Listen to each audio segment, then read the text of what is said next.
Well, we're all really happy to have you here today. Welcome to the GSB. Thank you. I remember one of the first times that we spoke when you were talking about coming here, and you asked me if this was a forum where you could be, quote unquote, provocative. And so while recognizing that some members of your family are in the audience today, and we don't want to get too far across the line, I want to make sure we give you a chance to push the envelope a little bit. So over the next 40 minutes or so, we're going to cover a few topics. I want to talk about your leadership at Sequoia and how it's gotten to the point where it is today, and about the Silicon Valley ecosystem as a whole. As you mentioned before, there's a lot of confusion out there about it. But first, I want to touch on what makes you who you are and your background. The dean talked a lot about you coming over here as an immigrant at the age of 11, working blue-collar jobs, and vowing to succeed in business. Forbes wrote, "Leone still carries himself like a hard-luck striver, scrambling for his first decent break." And you said a lot of what keeps you going is fear. So tell me a bit more about that experience coming over here as an immigrant and why that drives you today and how that makes you as a person today. Well, you know, it's quite amusing when I think back of all the seamless, very small things that really played a pivotal role. I remember in my first job when the CEO of a small company said, "Go clean the bathrooms."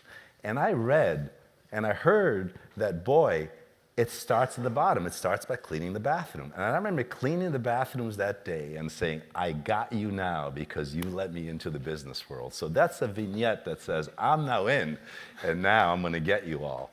And get you all, I didn't mean in a bad way. Now, now I only have one place to go but up.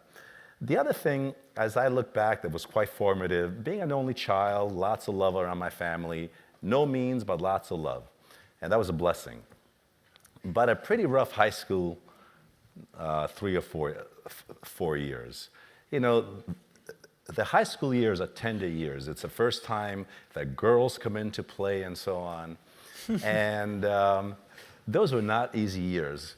And to this day, I have to catch myself. I have to catch myself from letting my ego and my insecurities get the best of me, as I want my high school friends who I haven't seen for 40 years realize how wrong they were.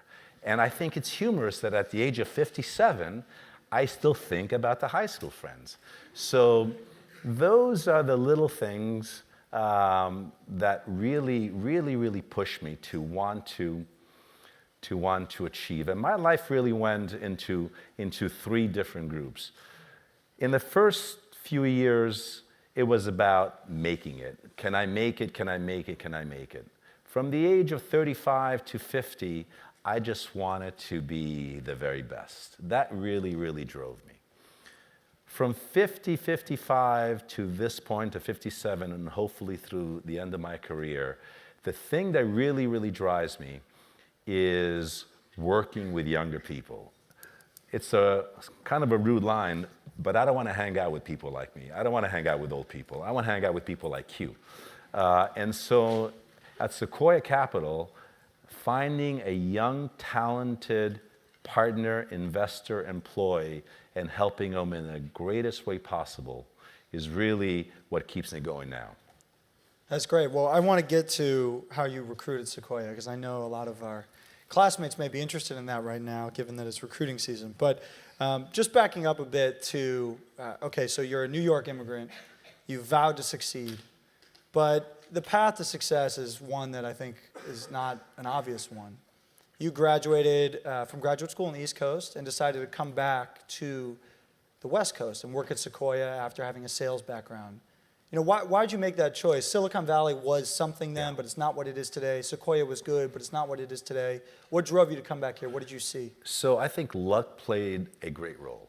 So my first job in sales was selling north of 96th Street in New York City. Now it's cool to be north of 96th Street. Let me tell you, in 1979, it wasn't cool to be north of 96th Street. It was unsafe to walk north of 96th Street. But that location had one important thing, had Columbia University, where someone explained to me what the ARPANET was.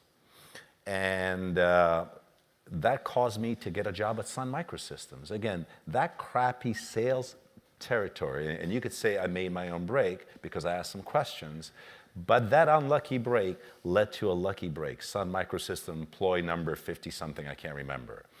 And I really thought I was a big shot. I was 26, 27, selling, a boatload of computer, got promoted, and then I met Vinod Khosla. Holy cow, this guy's as old as I am, is a board member. Scott McNeely, who came here.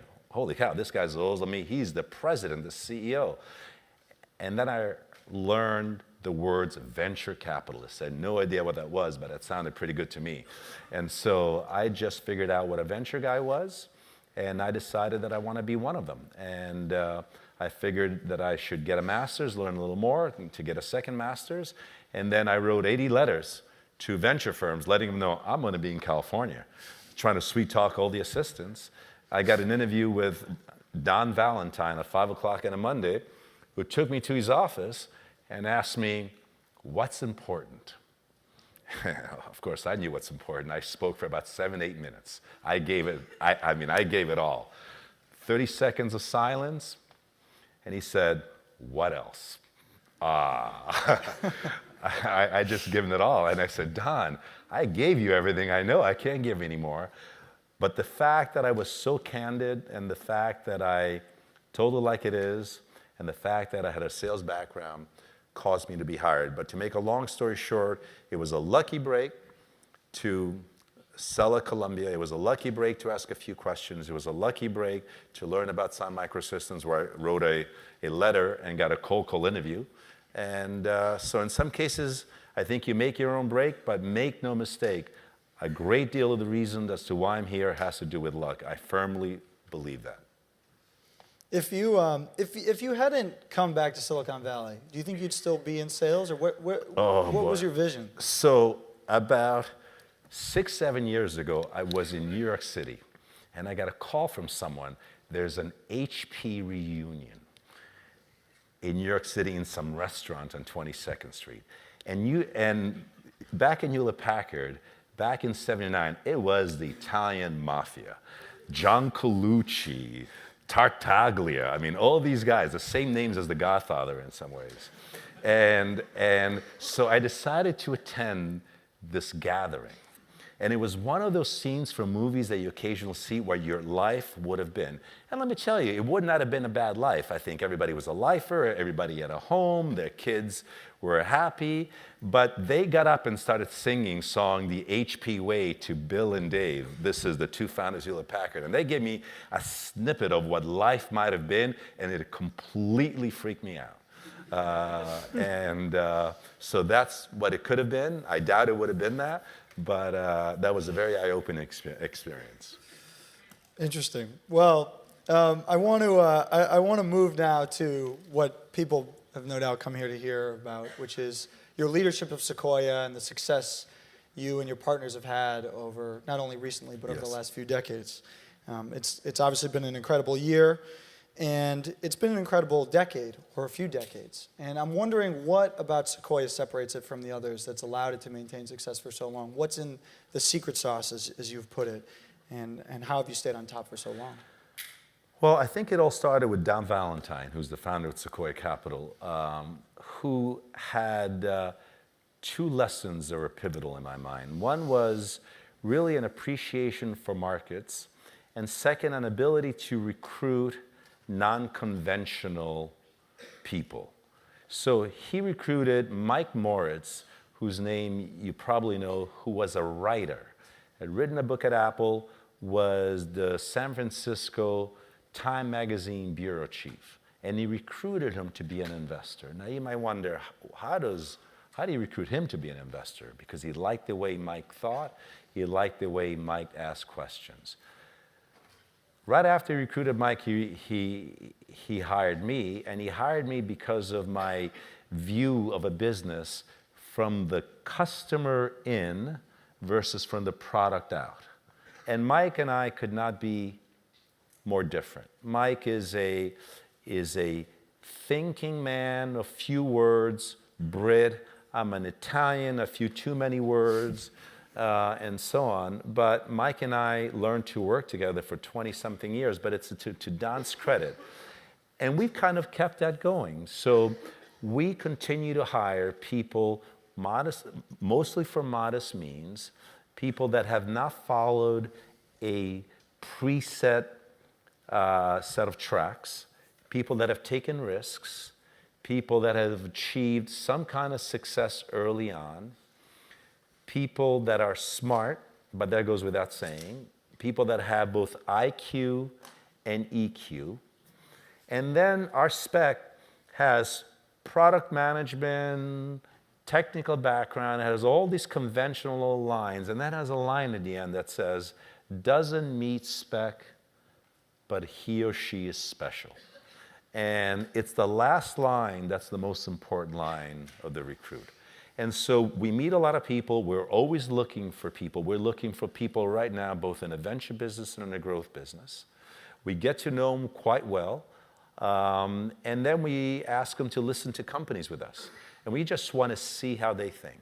And we look for highly imperfect human beings, the type of people that were probably individual contributors early in life, the quirky kids, if you will, not the quarterback or the football team or, you know, the female equivalent of that, but people that have a bit of an edge, people that have something to prove, people that need to win, and people that are not asses when you peel a few layers, because life is too short.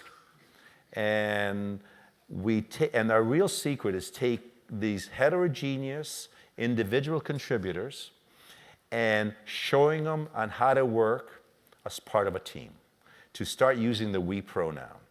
Take full responsibilities for failure and share the successes. And if there's one reason why we've lasted for 43 years near the top, or at the top of our business, is because of this. This leads to a high-performance culture that has only one goal, a team-oriented spirit to help founders build great companies. So you brought up Mike Moritz, and you two have led the firm for some time. And he had a quote not too long ago where he said about Sequoia that, quote, "We're always outgunned by companies that are far larger than us, who've threatened us and the founders with extinction. It's incredibly thrilling to prove everyone wrong. You can't get a bigger rush than that." Now, you talked about your talent recruitment and recruiting hungry people, but there's got to be more to it to keep you hungry as a firm, to keep you from resting on your laurels, to keep you from resting on your laurels. How do you think about continuing to motivate yourself and motivating people? What kind of things do you implement as a firm-wide culture to make sure that happens? There's a few things. First of all, I think we're paranoid as heck. We're always one or two new investments alone from becoming a second-tier firm. And that is very clear in our minds. Second, we have a different view towards risk than most other people. People hate to do things because they view them as risky. We actually think that if you're a crystal clear thinker, doing nothing is risky. So we're always changing and implementing. And the old adage that if it ain't broke, don't fix it, does not apply to Sequoia Capital. It is the exact opposite. If something is working like a dream, break it, because you know there are some competitors out there who are looking at you from the outside and are trying to put you out of business. So the last thing we've done in the last 4 or 5 months, we've taken all the posters down. We had all these posters, 200 IPOs, 20% of the NASDAQ, blah, blah, blah. Take them all off the walls. Take them all off the walls, and let's act as if we haven't had one single win. And so we're always screwing around, messing with the formula, trying new things. We went into China, we went into India because we asked ourselves the question, where are the most valuable companies going to come from in the next 20 years? It was no longer clear they would come from the US. So we went into India and China, and we did it in a decentralized fashion. We met some people over a period of 90 days, and we told them, we'd like you to be Sequoia Capital China. You make all the decisions, not us. No other firm has done that. So always taking risks, because taking risks is the only way to keep on going. I want to get to your success in China a little bit later, but first I want to ask something that I think a fair number of my classmates are interested in, which is about how you pitch the VCs and how you pitch people like Sequoia. The web is filled with stories of how difficult it is to pitch you and pitch Sequoia. And I was going to share some stories, but there are a lot of words that I can't actually use on stage here. So I'll just say there's some aggressive, it's an aggressive pitch meeting usually. And so I'm wondering what you look for in pitches. What sets the best ones apart, and what tips might you have for people that want to come in and pitch you? So let me set it up at first. We're very cognizant that when somebody comes to Sequoia, they're prepared. We're very cognizant of the fact that in many cases, it's their big day, one of many large days. Maybe they're going to Andreessen, maybe they're going to Benchmark. So we take that quite seriously. The meetings at Sequoia start exactly on time, they end on time, and no one has their iPhone on. It goes against all our culture. No one's doing emails, just to be straight. Now, we also don't have flower children at Sequoia Capital. We do ask questions. And I will tell you, there are some partnerships who are afraid of asking questions for ruining their reputation. No, we'll ask questions. And we try to treat people the way we would treat someone in our living room. But if we have a question about the market size, if we have a question about some issues, we're going to ask it. And unfortunately, because we ask 3 or 4 questions, once in a while we have a founder who we realizes, oh my God, I just started a company that's chasing a $42 million global market. That does not feel good. But it's not meant to be rude. It's meant to understand the person's business. So some of the best pitches. Drew Houston, who was going to launch a company in a crowded market and yet could clearly articulate why none of the existing products were going to make it. Crystal clear thinking is one of the things we look for. Not a fancy slide pitch, but crystal clear thinking, and we pay careful attention to the little words, to the pronoun being used. When someone says, I can ship you this thing, it's a little warning flag. What do you mean you can ship us? You're not shipping us anything. It's your company that's shipping us. So we pay really careful attention to everything. Or Fred Luddy, who had a company that was growing like a weed, and all he told us was all the mistakes he made. Those were the great pitches. Those were people that were self-aware, that were crystal clear thinkers, that were willing to learn, willing to listen, and in some cases, willing not to listen, because founders tend to not be the greatest listeners, and in many cases, they're right, because they're doing new things, trying new things. On your investment philosophy, you referenced this earlier that you look for investors who come from modest means, and I think you also look for entrepreneurs who come from modest means. You said, we want people who come from humble backgrounds and have a need to win. So what types of entrepreneurs make the best founders? In particular, if, say, someone who had an MBA from the Stanford Graduate School of Business walked into your office, what profile do you look for? So I think entrepreneurs, like investors, come in different flavors. And I will tell you, and as I told my kids, that if you're desperate, it's a great asset. If you have too many choices in life, it clouds your thinking. When you only have one way to go, and that's forward, it's very easy. You just go, go, go. Failure truly is not an option. Now, what we look for in entrepreneurs is people that have not followed the same tracks, people that have done quirky things, that have taken risks. We look for that. We look for people that have knowledge in the domain, not so much the masterminded a business because they want to make some money. We actually look for people that are very interested in their product or service being used by the next 10, 20 million people. And we also look for people, a little secret, that solve a problem that they have. And it just so happened, they don't know it, we don't know it, but they're the proxy for the next 20 million users. So Jan at WhatsApp understood privacy and low-cost messaging. He had that need. He started WhatsApp. Well, the founders of Yahoo from Stanford couldn't find anything on the internet, so they built a search engine. They built a Yellow Pages, or something as simple as Zappos. The founder of Zappos couldn't find a pair of shoes. And so we look for people that are trying to solve problems that they themselves have, and hopefully a new problem. And if we see that, that's a little tell for us that we may be onto something, because we may find our first beta site, the founder for the next generation. Looking at Sequoia more broadly, and one issue that impacts Sequoia and the Valley as a whole is a gender gap. Yes. That there aren't a lot of women working in tech or engineering. And so Sequoia itself has no female partners. Yes. And this is something you've spoken about before, but it would be interesting to hear your thoughts on why there aren't more women in the Valley in general and at Sequoia. What is the reason for that? So look, clearly I can make a lot of excuses, not a lot of women engineers and so on, but all we need is one or two. So I think that's just an excuse. And I will tell you that our inability in the US, we have women investors in India and China. Our inability to have women investors at Sequoia US is an abject failure on our part. Let me be crystal clear.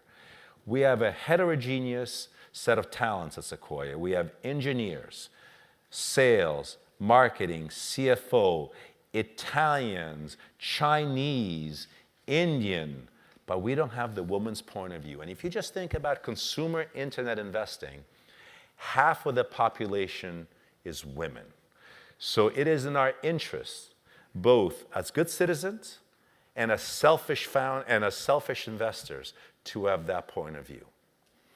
We have been looking, and we will continue to look for women investors. We actually hired someone from the GSB a couple of years ago, spent the summer with us, and then she decided to become an operating person. Now, yes, but we do have some women partners. Blair, our marketing partner, came from Stanford. Our global CFO is a woman, but you're absolutely right. We do not have a woman investor partner, and that is a huge failure on our part. And by the way, we're looking. All right, well, maybe you'll get some resumes this afternoon. So I want to take us to a bigger picture discussion here about the Valley as a whole, even though we could talk about Sequoia all day. You know, times in the Valley are obviously very good. Sequoia had a notable success with WhatsApp, but there are a number of big acquisitions going on right now. The WhatsApp acquisition at $19 billion makes it worth more than the following companies: Southwest Airlines, which flew me across the country last month; Ralph Lauren; Conagra Foods, which employs 26,000 people; and even Chipotle, which feeds me 3 to 4 times a week. The list goes on. Harley Davidson, I have a whole list here. You know this, and I'm not questioning the value to Facebook. What I am questioning is whether these companies are really worth that much. Peter Thiel has a quote that says, "We wanted flying cars, and instead we got 140 characters." I'm wondering how you think about that. Is this an overvalued bubble, or are these companies really creating the type of value that they're being estimated at? Boy, that's a lot of questions. You Yeah, asked me if WhatsApp is worth 19 Well, billion. no, right. You've asked me, is there a bubble? So a few answers. Let's start with WhatsApp. Let me ask all of you, if you owned 100% of Facebook and you have a 190 billion market cap, and you have a huge unprotected flank called mobile, what is it worth to you to shore up that flank? Is it worth 10% of your market cap or not? It wasn't just WhatsApp, it was Instagram as well that we sold them. With those two properties, no one talks about Facebook any longer being weak on mobile. So the value of a property is in the eyes of the buyer and the seller. I can tell you from the eyes of the buyer, it was definitely worth 10% of their market cap to shore up that flank. Next, whether we live in a bubble. I think the public markets are rational and reflect the transformation caused across the industries in the US in healthcare, manufacturing, and so on by technology. As we're seeing the number of new Fortune 1000s, the percentage of new Fortune 1000s every decade increasing and increasing. 40 years ago, 30% of the Fortune 1000 changed. The last decade, 70%. So think of that rate of change. And you're seeing it reflected in what some of these technology companies are being valued. Things are nutty in a private market. And the one rule that's the most fundamental rule of investing is that we live in cycles. And every time you hear it's different for this time, it's the first time this is going to happen, that's all crap. We live in cycles. And the more time you hear the words billion-dollar market cap, the more you know you're approaching a top of a cycle. In 1999, there were a lot of companies with no business model, zero. What we're seeing now is a whole bunch of companies that deserve to have, private companies, that deserve to have wonderful market value, and a whole bunch of others that if I hid the name of the company and I showed you the financials, you would not ascribe the value that the private markets are ascribing to these kinds of companies. Which is a long-winded way to saying that as soon as you have a hiccup in a public market, the hedge funds are going to go away, the later stage money is going to go away, the billion-dollar funding is going to go away, and a whole bunch of companies with horrific business model, maybe revenues, but terrible unit economics, are not going to be able to raise money, and then it's going to turn ugly real quickly. I think things in a private market for a large number of companies are in la-la land, because the companies are not worth anywhere near what the private market is ascribing to them. Now, why is all this occurring? Because first you have the investors, and then you have the tourists that say, oh my God, we're missing out. And so you have more and more money coming in that's investing at higher and higher level of risks, but they don't realize that's happening. And then something happens like a dislocation in the public market, an adjustment, 500-point correction, all the money tends to disappear, and all these companies that are used to burning 50 million cash a quarter in the private markets are going to be hurting. That is what I forecast is going to happen. So we are in somewhat of a bubble, you'd say. We are approaching the top of the market in private market investing. Okay.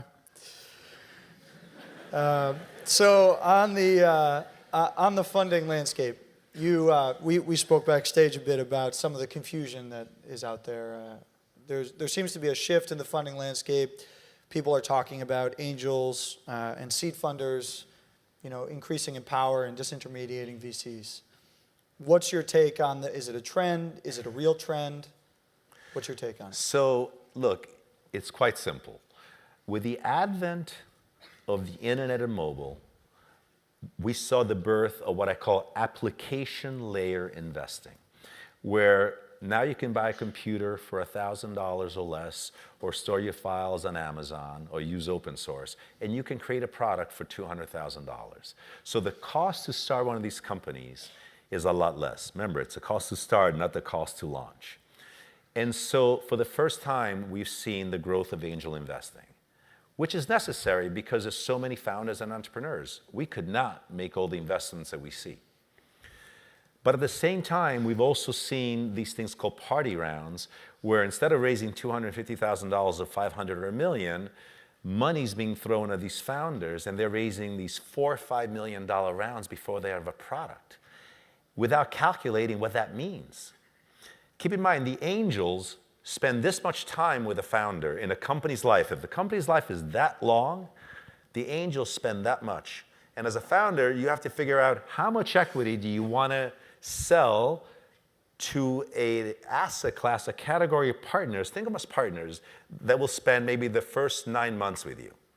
Then the venture guys come to spend the next 7 years, and you have to figure out how much equity do you want to sell to a partner that's the next 7 years, and then the public market will do the rest. So in my mind, the angels are necessary, especially for these application level company. If you're going to go in the lab and build IP for 18 months before you come out with a product, an angel's not going to do much for you. But in these internet mobile companies, the angel play a productive role as long as you don't sell a ton of your equity, and after the first round, you've sold 62% of your company. It's just nuts. You ought to be totally selfish with the early shares, including the shares with the venture guys. Raise as little money as you can to get you to the next milestone when the value goes up. And then when you've got market power and you've got 3, 4, 5, 10, $15 billion value, Uber, 18 billion, or in our case on Airbnb, 10, 12 billion, then go raise a lot of money. But you should guard those shares with your life, and you should architect your investors the same way you architect your product and your engineering team. How should founders think about raising money then? Should they if they want to protect their equity, but they want to raise money as fast as possible? Raise as little as you can to get you to something that you can show, plus maybe a quarter or two, so you have a little bit of cushion, and then raise some more money. Raise as little, not as much, as little as you can.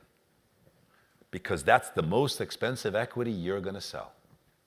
Raise as little as you can. And conversely, be very generous with the early engineers that you hire. Those are the ones you should invest in. Because the first 2 or 3 engineers, if you get those wrong, you are done. So we all should become engineers, is what you're saying? No, because if you're building a technical product, an A+ engineer is going to help you to recruit an A engineer. If your first 2 or 3 engineers are B engineers, you're done, because you'll never surround yourself with the A and A+ talented people. Got it. Well, it's good to be at Stanford then. We got some good engineers here.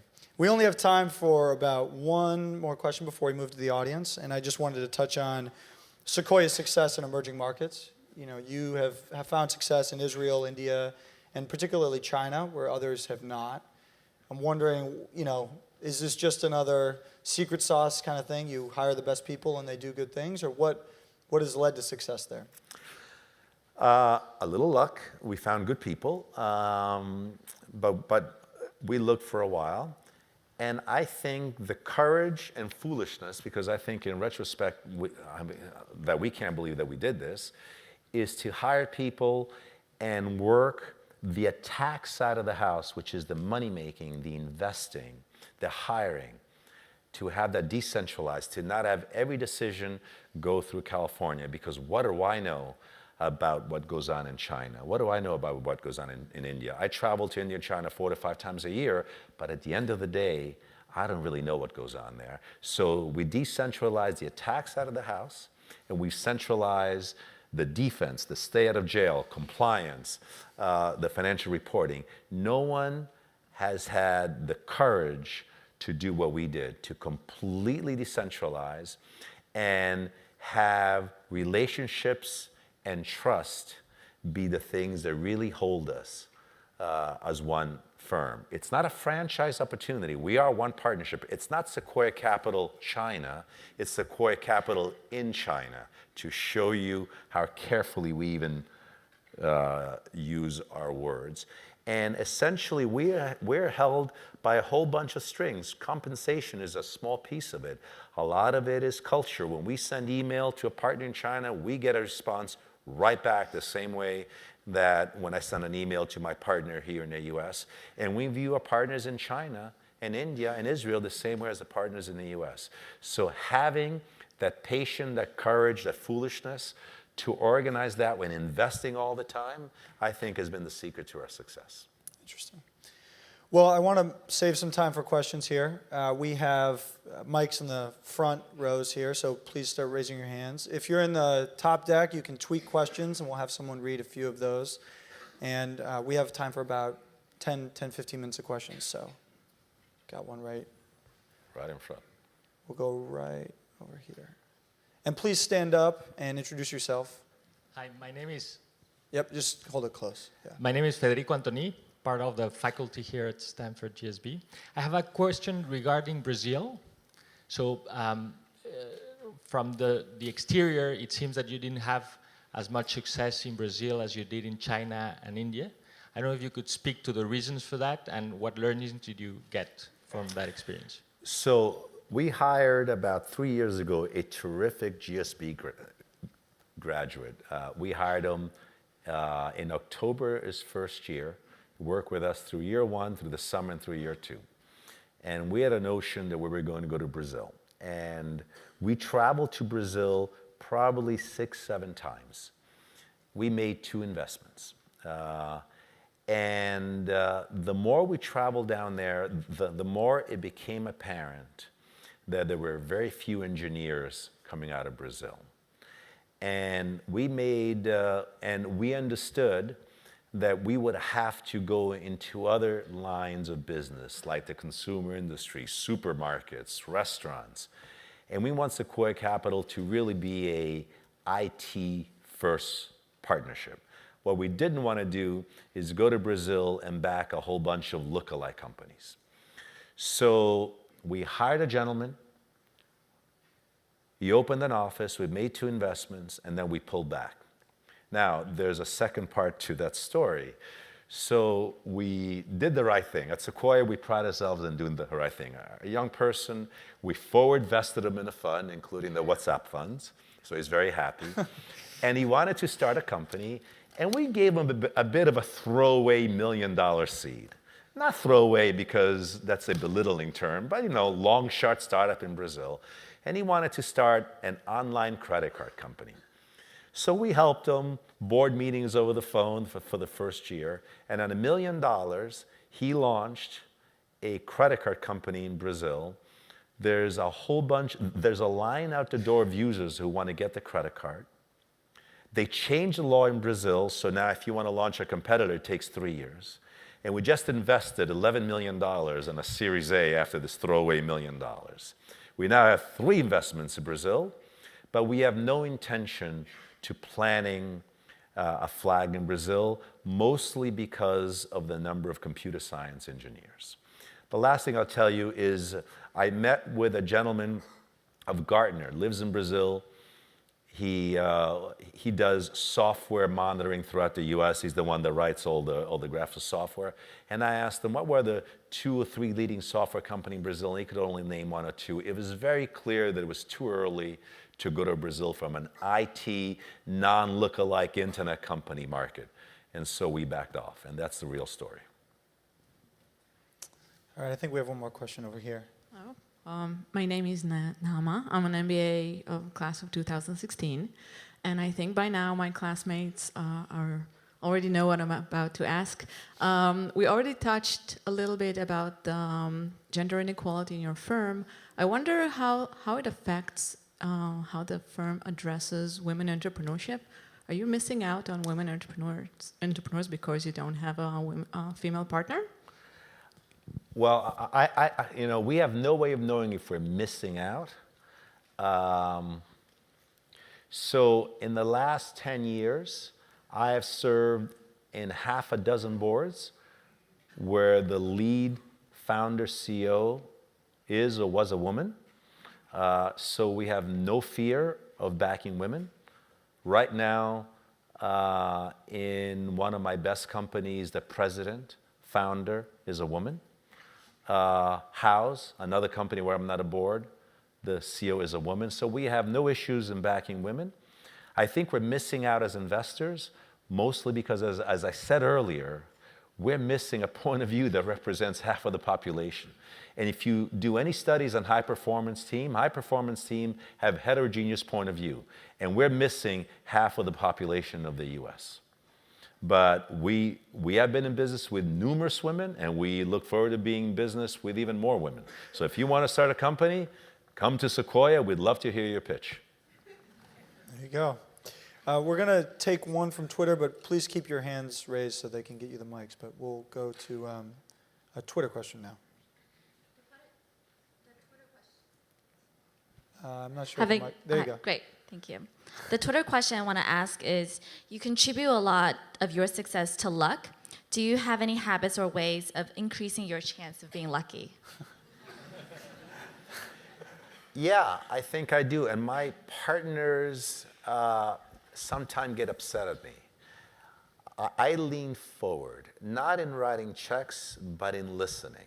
So I remember being on a panel with another venture person who said, I won't tell you his name, he said, well, we like our business plan to come from screen sources, lawyers and so on. And then it was my turn to answer the question. This is a little before email. I said 854-3927, meaning our phone number.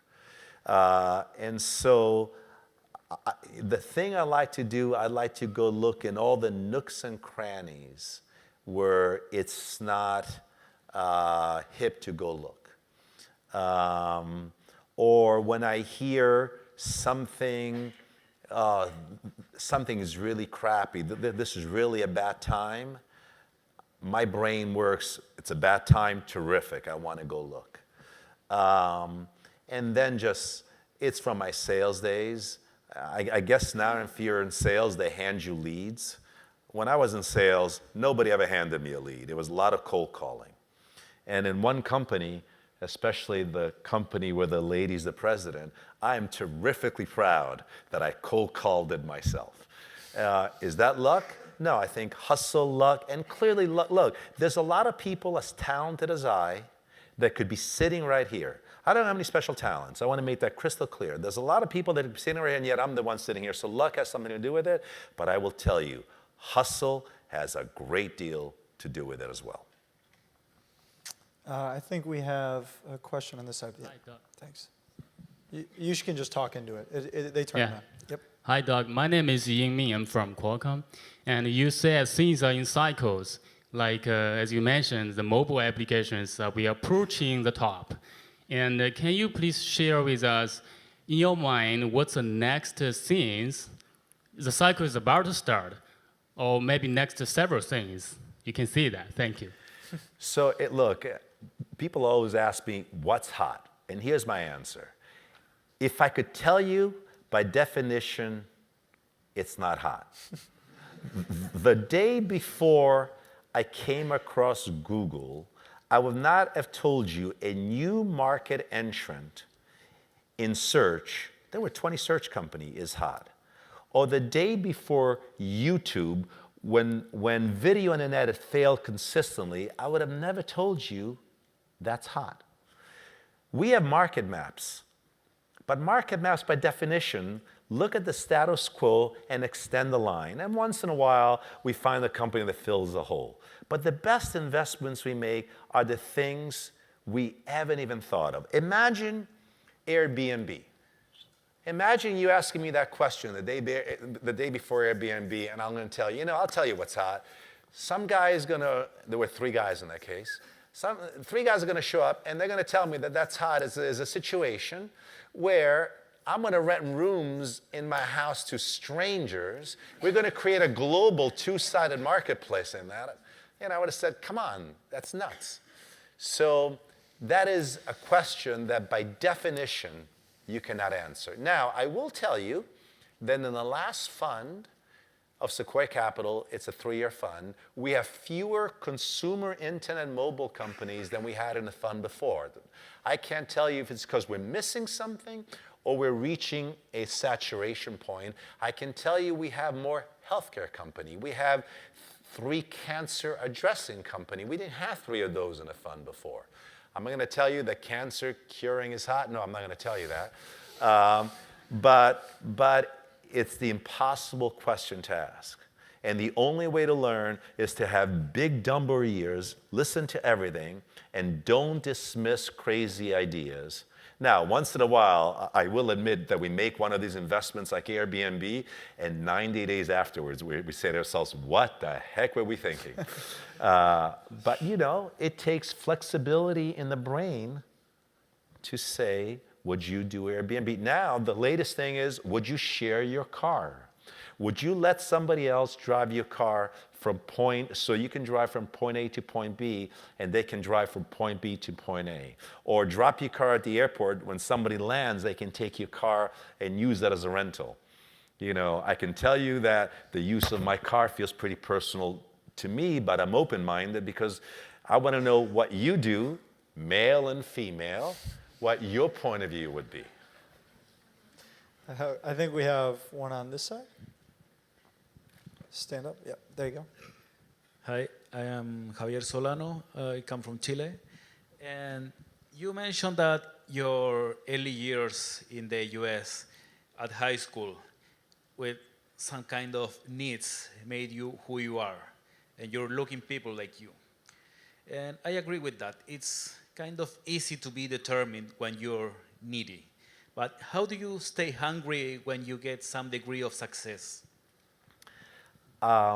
It's not something I do consciously.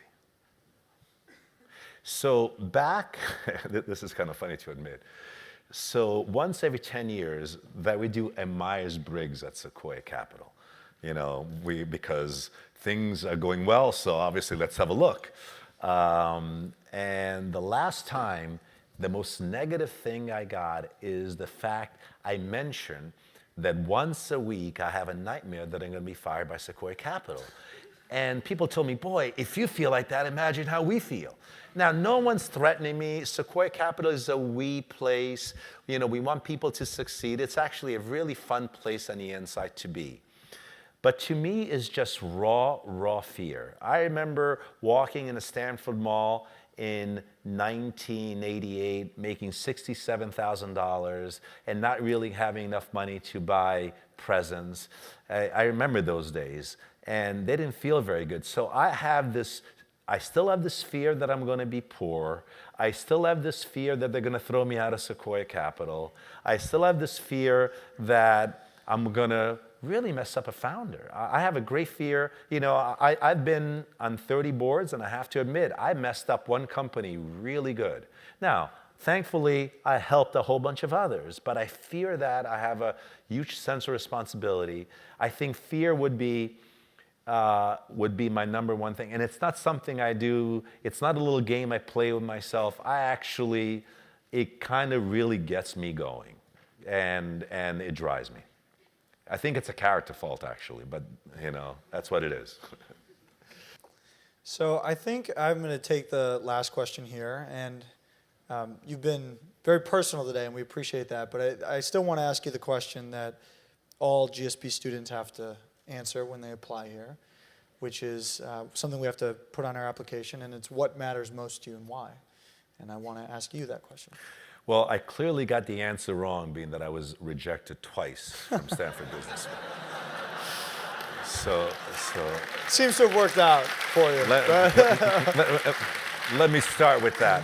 So look, you're all young, you want to achieve, and you're in that first third part. I describe my life in these three thirds. You're in that first third part.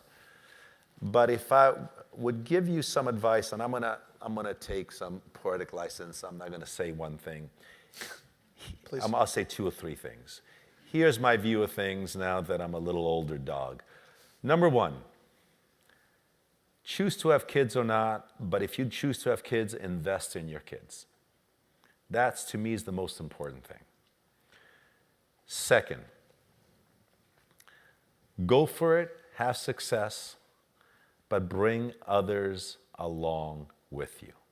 If I look at my professional success, it was when I was in sales. If I shipped a computer to somebody else's territory, I would send emails saying, I think you should get half, versus the managers having to be involved. I remember it started then. If we do something well at Sequoia, it's a we win. Take as many people with you for the ride as possible. If you come across a jerk, let them rot in their misery. Just get away from them. And number three, bring it every day. Get up. I'm telling you, there are some days I go home and I am just beat. Oh my God, how much more can I do this? A good night's sleep, I get up in the morning and you bring it again. Fearlessly. Just go, go, go. Those would be not the most important, but that's how I view through life. And you've heard it before. Think of life when you've got a half hour left to live. You're not going to think about, oh boy, my net worth is X. It really should have been 1.2X. I doubt you're going to think about that. Oh boy, I only became COO or VP. Man, I wish I became EVP. You're not going to think about that. Now, clearly, you have to achieve success because that's why you're here, because you're motivated. And I don't want to short sell that one bit. But I think in that order, take care of your kids, your family, bring as many people as you can on a ride with you and get away from the jerks, and get up in the morning with a good night's sleep and just bring it. That would be what's important. That's great advice. Please join me in thanking Doug. That was great. Thank you. All right. Very good for you. Thank you. Thank you. Appreciate it. Thank you.